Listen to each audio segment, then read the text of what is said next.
क्या आपको पता है कि कई बार चाहकर भी हम अपने उस आशीषों को नहीं पा पाते, क्योंकि कई बार हमारे जीवन में कुछ कड़वाहट रह जाती है, कुछ बिटरनेस रह जाती है और उन बिटरनेस के कारण परमेश्वर का अनुग्रह हमारे जीवन में बहुतायत से फ्लो नहीं कर पाता। मैं आपको एक उदाहरण के तौर पर समझाता हूँ। मान लीजिए कि आप एक खुले मैदान में चल रहे हैं और अचानक आपके पाँव पर एक सांप आकर काट लेता है, तो आपका रिएक्शन क्या होगा?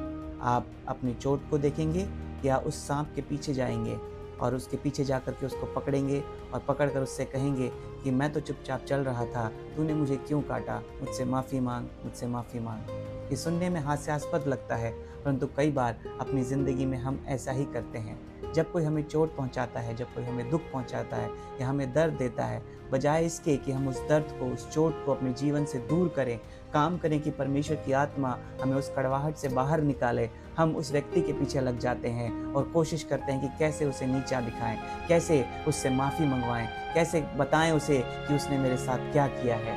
आज परमेश्वर आपसे कहता है कि जो कुछ भी है उसे छोड़ दीजिए और परमेश्वर के अनुग्रह को अपने जीवन में ले लीजिए। नीति वचन उसका 14 अध्याय कहता है कि मन का जो दुख है, जो कड़वाहट है, वो केवल मन ही जानता है और बाहर का व्यक्ति आकर के उसे नहीं समझ सकता। केवल परमेश्वर ही उसे जानता है। और बाइबल कहती है इफिसियों की पत्री में कि यदि आप अपने मन में कड़वाहट लेकर के चलते हैं तो आप परमेश्वर के उस अनुग्रह को बहुतायत से अपने जीवन में नहीं पा पाते।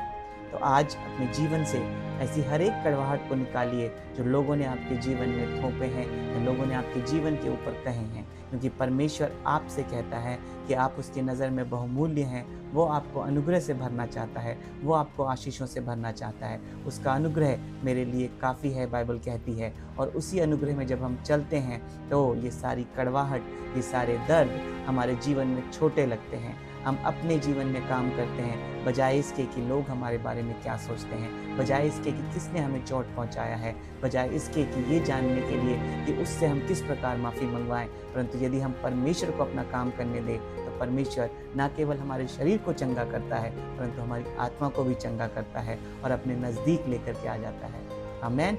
God bless you. Jesus loves.